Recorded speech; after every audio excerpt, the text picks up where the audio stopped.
అర్చనకి ఏంటి ఇంత గ్యాప్ ఎందుకు వచ్చింది, అసలు ముంబై వెళ్ళాల్సిన పరిస్థితి ఎందుకు వచ్చింది? ముంబై వెళ్ళారు కదా ఇప్పుడు, కంప్లీట్గా షిఫ్ట్ అయ్యారు. ఏంటి ఆ పరిస్థితులు ఎందుకు వచ్చాయి, అక్కడ ఎలా ఉంది? అంటే ఇప్పుడు ఒక ఆర్టిస్ట్గా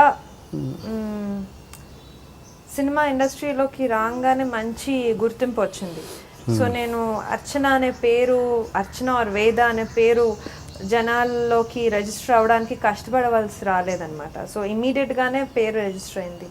బట్ నేను యాక్చువల్లీ ఇనీషియల్గా ఇండస్ట్రీకి ఎంటర్ అయ్యేటప్పుడు నేను అంత ఊహించలేదు. I was way two young when I started.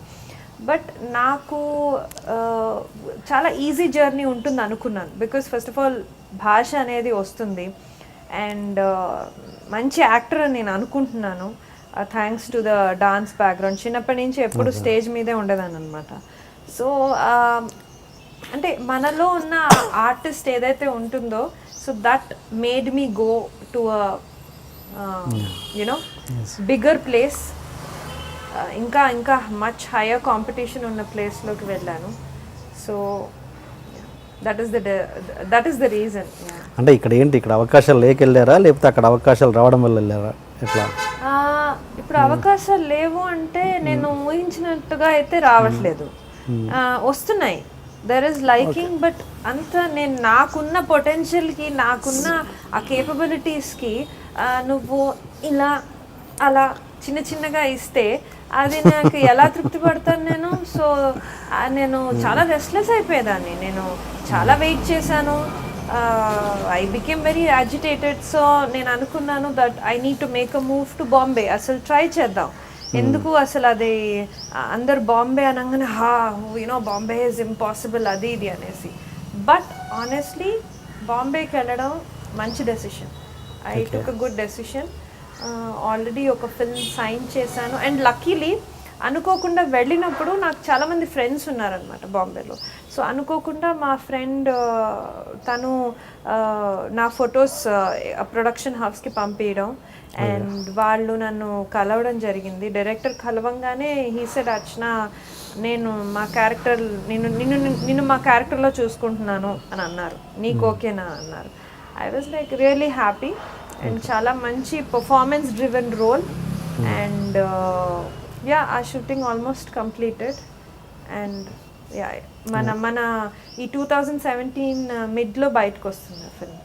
Okay okay. ఎవరు డైరెక్టర్, ఎవరు హీరో, ఎవరు అంటే ఇప్పుడే I can't talk it out, but ya there is another film also. అది నేను ఈ మంత్లో సైన్ చేస్తాను. ఓకే. అంటే ఇక్కడ అన్నారు కదా, ఇక్కడ చిన్న చిన్న నాకు ఫీడింగ్, చిన్న చిన్న అవకాశాలు ఇస్తే ఎలా సరిపోద్ది నాకు అని. అంటే అంటే ఎలా అనుకుంటారు అవకాశాలు? అంటే మీరు అంటే ఏమో వాళ్ళకి డైరెక్టర్లకి మీ పర్ఫార్మెన్స్ నచ్చలేదేమో, లేకపోతే మీ యాటిట్యూడ్ నచ్చలేదేమో, లేకపోతే మీ ఏదో రకరకాల కారణాల వల్ల మిమ్మల్ని తీసుకోకపోయి ఉండొచ్చు కదా. ఆ యాంగిల్ ఎందుకు ఆలోచించానండి. అందుకే ఇన్ని ఏళ్ళు నేను తెలుగు అనే పట్టుకొని ఉన్నాను. నా భాష, నా mother tongue Telugu. So Telugu సినిమాలు నేను చిన్నప్పటి నుంచి, హిందీ కూడా చాలా చూస్తాను, హిందీ సినిమాలు చూస్తాను. హైదరాబాద్ అమ్మాయి కాబట్టి మన అండ్ ఇక్కడ అంతా యూనో ఈ భవన్స్ ఇట్లా ఈ convent education and all. So మేము చూస్తాం, we are well expose to international Hindi cinema and Telugu cinema.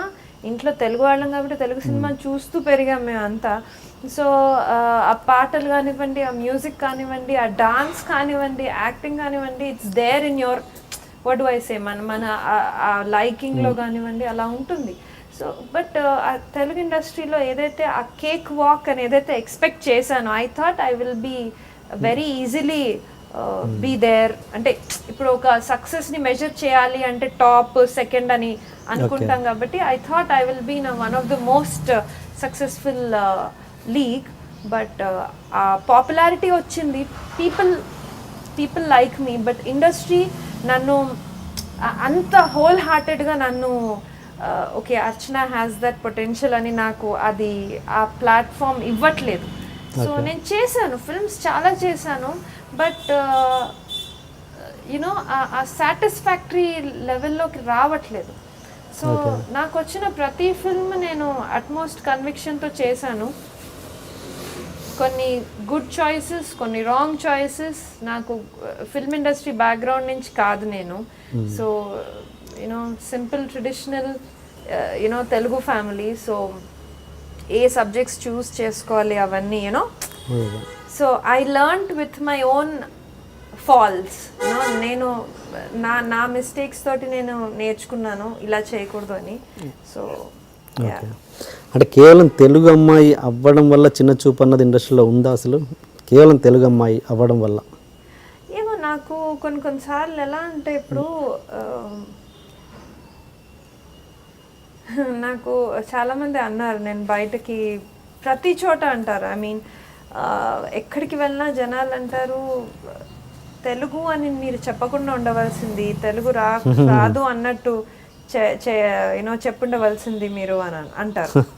నాకు అది ఎంత సిల్లీగా అనిపిస్తుంది అంటే, అంత నాకు మ్యానిపులేషన్స్ అవన్నీ I don't no all that, but ఇప్పుడు చూస్తుంటే అలానే ఉంది పరిస్థితి. నాకు తెలిసి నార్త్లో మిమ్మల్ని నాకు సౌత్ ఇండియన్ లుక్ కావాల్సిన అమ్మాయి కావాలి అని మిమ్మల్ని అడుగుతున్నారంట, నిజమేనా? నార్త్ లో ఇన్ఫాక్ట్ సౌత్ లుక్ కావాల్సిన, బాంబేలో నేను చేసే క్యారెక్టర్ ముస్లిం అమ్మాయి క్యారెక్టర్, షీఈ్ కాశ్మీరీ ముస్లిం క్యారెక్టర్ అనమాట.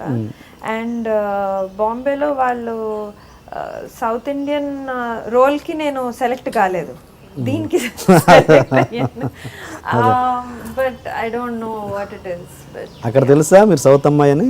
తెలుసు, నమ్మరు, ఎవరు నమ్మరు, అడుగుతూనే ఉంటారు. యూ ఆర్ పంజాబీ అంటారు, you are this you are that. I said అయ్యో దేవుడా కాదండి నేను తెలుగు అమ్మాయిని అని అంటే. యా, బట్ జనాల్లో పీపుల్ లైక్ మీ, అది నేను అట్మోస్ట్ కన్విక్షన్ తోటి చెప్పగలుగుతాను. ఎక్కడికి వెళ్ళినా అంటే దేవర్ సిచ్యువేషన్స్ నా లైఫ్లో, ఎలాంటి సిచ్యువేషన్స్ వచ్చాయి అంటే నాకు కాదేమో ఫిల్మ్ ఇండస్ట్రీ అనుకున్నాను యూనో, బట్ బయటికి ఎక్కడికి వెళ్ళినా అపియరెన్సెస్ కంటిన్యూస్గా పిలుస్తూనే ఉంటారు. సో ఎక్కడికి వెళ్ళినా పీపుల్ గేవ్ మీ అ పుష్. అంటే ఫిల్మీ డ్రామా సీన్స్ ఉంటాయి కదా మన సినిమాల్లో, డ్రామాటిక్ సీన్స్, నేను ఏదో లోపల ఎంత బాధపడుతూ నాకు కాదేమో తెలుగు ఇండస్ట్రీ అని అనుకున్న రోజుల్లో అలాంటి సిచ్యువేషన్స్లో ఏదో సైన్స్ రావడం, ఎవరో ఒకళ్ళు యూనో జనాలు నాకు చాలా నాకు మెయిల్స్లో కానివ్వండి, లెటర్స్ కానివ్వండి, they expressed we see you in a very good position Archana, keep working hard అని అన్నారు.